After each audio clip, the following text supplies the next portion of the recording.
യേശുക്രിസ്തുവിന്റെ പരിശുദ്ധമായ നാമത്തിൽ എല്ലാ പ്രിയപ്പെട്ടവർക്കും മോർണിംഗ് ഡ്യൂവിന്റെ പുതിയൊരു പ്രഭാത വചന ധ്യാനത്തിലേക്ക് സ്വാഗതം.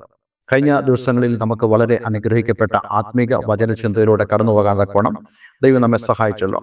പ്രത്യേകിച്ച് ദൈവത്തോടുള്ള നമ്മുടെ കൂട്ടായ്മയിൽ നമ്മൾ തമ്മിൽ പങ്കിടുന്നതായ വളരെ പ്രധാനപ്പെട്ട കാര്യങ്ങളുണ്ട്. അതിൽ ദൈവത്തോടുള്ള ആരാധന എന്നുള്ള വിഷയത്തെക്കുറിച്ചാണ് നമ്മൾ കഴിഞ്ഞ ദിവസം മുതൽ ചിന്തിക്കുവാൻ ആരംഭിച്ചത്. നമ്മൾ ഓരോരുത്തരും നമ്മളുടെ ജീവന്റെ ആധാരമായ തൻ്റെ മരണത്തിലൂടെ നമുക്ക് എല്ലാവിധമായ ആത്മീയ പ്രയോജനങ്ങളും പ്രദാനം ചെയ്തതായ നമ്മുടെ കർത്താവിനെ നാം ആരാധിക്കണം. ആ ആരാധന നമ്മളുടെ കൂട്ടായ്മയുടെ ഭാഗമാണ് എന്നുള്ള വീക്ഷണത്തിലുള്ള ചിന്തകളാണ് നമ്മൾ ചിന്തിച്ചുകൊണ്ടിരിക്കുന്നത്. അതിനാസ്പദമായി നമ്മൾ വായിച്ചത് റോമാലേഖനം 12-ാം അധ്യായം അതിൻ്റെ 1-ാമത്തെ വാക്യമാണ്. സഹോദരന്മാരെ, ഞാൻ ദൈവത്തിൻ്റെ മനസ്സിൽ ഓർപ്പിച്ച് നിങ്ങളെ പ്രബോധിപ്പിക്കുന്നത്, നിങ്ങൾ ബുദ്ധിയുള്ള ആരാധനയായി നിങ്ങളുടെ ശരീരങ്ങളെ ജീവനും വിശുദ്ധിയും ദൈവത്തിന് പ്രസാദമുള്ള യാഗമായി സമർപ്പിക്കുക. ഇവിടെ യാഗത്തെക്കുറിച്ചാണ് പറയുന്നത്. കഴിഞ്ഞ ദിവസം നമ്മൾ ചിന്തിച്ചത് ബുദ്ധിയുള്ള ആരാധന എന്നുള്ള വിഷയമാണ്. ഞാൻ നിങ്ങളോട് പറഞ്ഞല്ലോ കയീന്റെയും ഹാബേലിന്റെയും യാഗത്തെക്കുറിച്ച്. അതിൽ എങ്ങനെയാണ് ഹാബേലിന്റെ യാഗം ബുദ്ധിയുള്ളതായിട്ട് മാറിയത്? അതേപോലെ തന്നെ നമ്മുടെ ജീവിതത്തിലും നാം ബുദ്ധിയുള്ള ആരാധന ദൈവത്തിന് അർപ്പിക്കണം എന്നുള്ളതാണ് ദൈവം നമ്മെക്കുറിച്ച് ആഗ്രഹിക്കുന്നത്. നമുക്കെല്ലാവർക്കും അറിയാവുന്ന പോലെ പലപ്പോഴും നമ്മൾ ആരാധന എന്ന് ഉദ്ദേശിക്കുന്നത് നമ്മുടെ ചർച്ചിൽ കടന്നുപോയിട്ട് നമ്മൾ പാട്ടുകൾ പാടുന്നത്, ഒന്നിച്ച് ദൈവത്തെ കരങ്ങളടിച്ച് മഹത്വപ്പെടുത്തുന്നത്, അല്ലെങ്കിൽ നമ്മുടെ ഭവനത്തിൽ ഇരുന്ന് നമ്മൾ പാട്ടുകൾ പാടി ദൈവത്തെ സ്തുതിക്കുന്നത്, ഇതൊക്കെയാണ് ആരാധന എന്നുള്ളതാണ്. അത് ആരാധന അല്ലെന്നല്ല ഞാൻ നിങ്ങളോട് പറയുന്നത്. പക്ഷേ നമ്മളുടെ ആരാധന ബുദ്ധിയുള്ളതായിട്ട് മാറണം.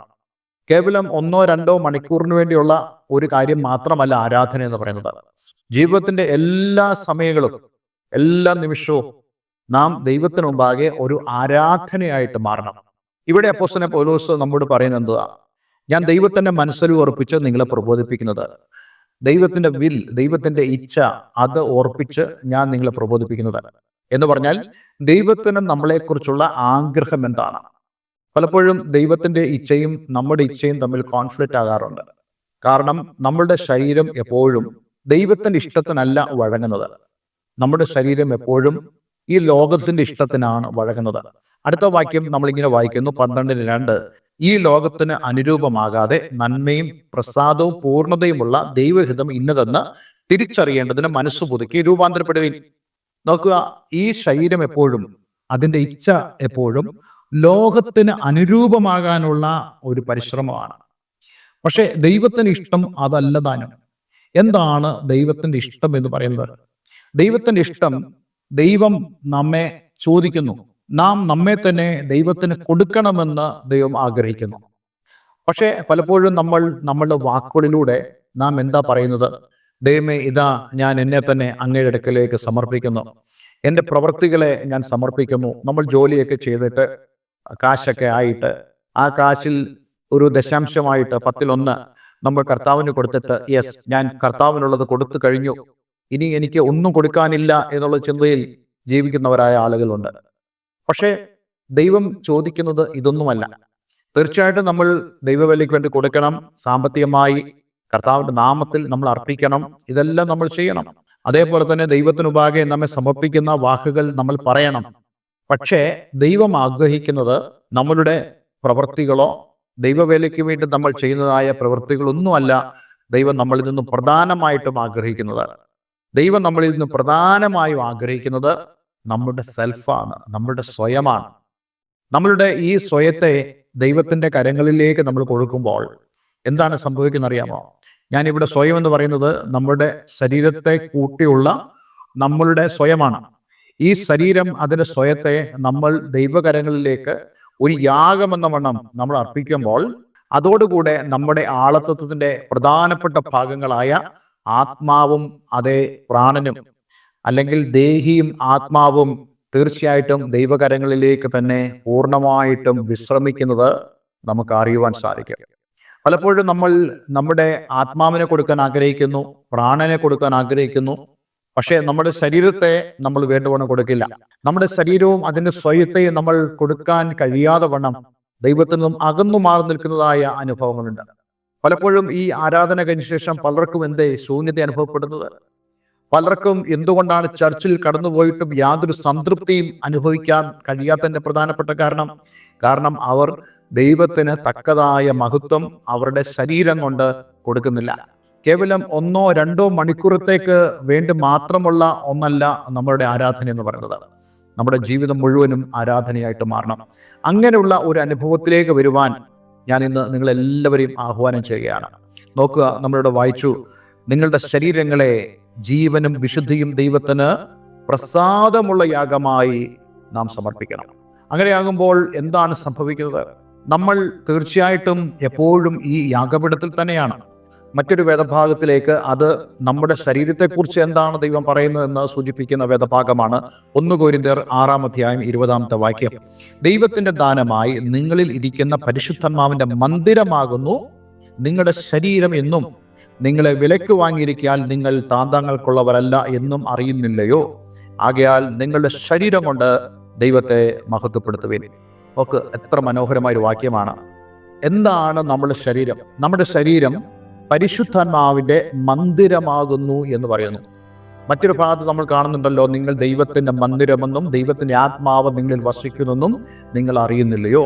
അപ്പോൾ നമ്മുടെ ശരീരം ദൈവത്തിന്റെ പരിശുദ്ധാത്മാവ് വസിക്കുന്ന ഒരു വീടാണ്, ഒരു മന്ദിരമാണ്, ഒരു ആലയമാണ്. ഈ ഒരു അർത്ഥത്തിൽ നമുക്ക് എത്ര പേർക്ക് നമ്മുടെ ശരീരത്തെ നിയന്ത്രിക്കാൻ സാധിക്കും? നിങ്ങൾക്കറിയാമോ, നമ്മുടെ ശരീരം ഒരു അതിശയിപ്പിക്കുന്ന ദാസനാണ്, എന്നാൽ അതേസമയം തന്നെ ഭയപ്പെടുത്തുന്ന ഒരു യജമാനനും കൂടിയാണ്. ഈ ശരീരത്തെ, അതേ അതിശയിപ്പിക്കുന്ന ദാസനെ, അതേ ഭയങ്കരനായ ഈ യജമാനനെ പൂർണ്ണമായിട്ടും ദൈവത്തിന്റെ യാഗപീഠത്തിലേക്ക് കൊണ്ടുവരാൻ കഴിയുക എന്ന് പറയുന്നത് നമ്മുടെ ജീവിതത്തിന്റെ ദൈവത്തോടുള്ള ഏറ്റവും വലിയ ആരാധനയുടെ ലക്ഷണമാണ്. ഇത് നമുക്ക് സാധിക്കുന്നില്ലെങ്കിൽ നമുക്ക് പറയാൻ സാധിക്കില്ല നമ്മൾ ശരിയായിട്ട് ആരാധിക്കുന്നവരാണ് എന്നുള്ളത്. പലപ്പോഴും പിശാച് ചെയ്യുന്നത് നിങ്ങളുടെ ആരാധന ബഹളമയത്തിലാണ്, നിങ്ങളുടെ ആരാധന നല്ല പാട്ടുകൾ കേൾക്കുക വഴിയാണ്.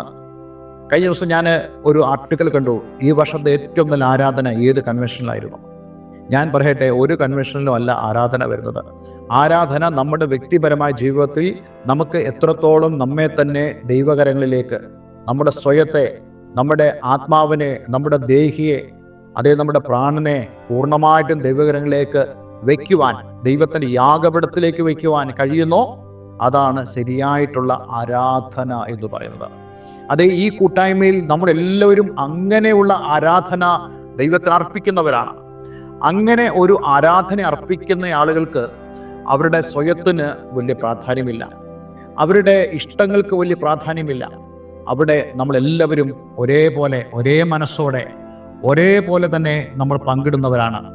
അത് ഈ ലോകത്തിന് അനുരൂപമാകാതെ ദൈവത്തിൻ്റെ ഇഷ്ടം ഇന്നതെന്ന് അറിഞ്ഞ് മനസ്സ് പുതുക്കി രൂപാന്തരപ്പെടുന്നവരായ ആളുകൾ. അതെ, നമ്മുടെ ജീവിതത്തിൽ എപ്പോഴും നമ്മൾ ചിന്തിക്കുന്നത് എന്താണ് ദൈവത്തിന് ഇഷ്ടം, ദൈവം എന്താണ് എന്നെക്കുറിച്ച് ആഗ്രഹിക്കുന്നത്, ഞാൻ എന്താണ് ദൈവത്തിന് വേണ്ടി ചെയ്യുന്നത്. അതിനുള്ള ഒരു സമർപ്പണവും ഒരു ആഗ്രഹവും നമ്മുടെ ജീവിതത്തിലുണ്ടാകട്ടെ. അതെ, നിങ്ങളെ തന്നെ ദൈവത്തിൻ്റെ യാഗപീഠത്തിലേക്ക് സമർപ്പിക്കൂ. നിങ്ങളുടെ സ്വയത്തെ നിങ്ങൾ അർപ്പിക്കുമ്പോൾ നിങ്ങളുടെ ആത്മാവിനെയും പ്രാണനെയും നിങ്ങൾ അതോടൊപ്പം തന്നെ കൊടുക്കുകയാണ്.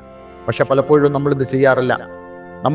നമ്മളെ തന്നെ സമർപ്പിക്കുന്നു എന്ന് പറയുകയും നമ്മളുടെ സ്വയത്തെ നമ്മുടെ ഇഷ്ടങ്ങൾക്കനുസരിച്ച് നമ്മൾ നിയന്ത്രിക്കുകയും ചെയ്യുമ്പോൾ നിങ്ങൾ ചിന്തിക്കുന്നുണ്ടോ നിങ്ങളുടെ ജീവിതം ഒരു ആരാധനയായി മാറുന്നില്ല എന്നുള്ളത്? അതെ, ഇന്ന് നമുക്കൊരു തീരുമാനമെടുക്കാം. എൻ്റെ ജീവിതം ദൈവത്തിന് മുമ്പാകെ ഒരു ആരാധനയായി, റിയലായിട്ട്, അതേ ബുദ്ധിയുള്ള ആരാധനയായി മാറുവാൻ ഞാൻ എന്നെ തന്നെ സമർപ്പിക്കുന്നു. ഒരു നിമിഷം പ്രാർത്ഥിക്കാം. സ്വർഗീയപിതാവേ, ഇന്ന് ഞങ്ങളെ കൽപ്പിച്ച വളരെ അനുഗ്രഹിക്കപ്പെട്ട സന്ദേശത്തിനായി സ്തോത്രം. ഞങ്ങളെ തന്നെ ദൈവങ്ങളിലേക്ക് സമർപ്പിക്കുവാനും ബുദ്ധിയുള്ള ആരാധനയായി ഞങ്ങളുടെ ശരീരങ്ങളെ ജീവനും വിശുദ്ധിയും ദൈവത്തിന് പ്രസാദമുള്ള യാഗമായി സമർപ്പിക്കാൻ ഞങ്ങളേവരും സഹായിക്കണമേ.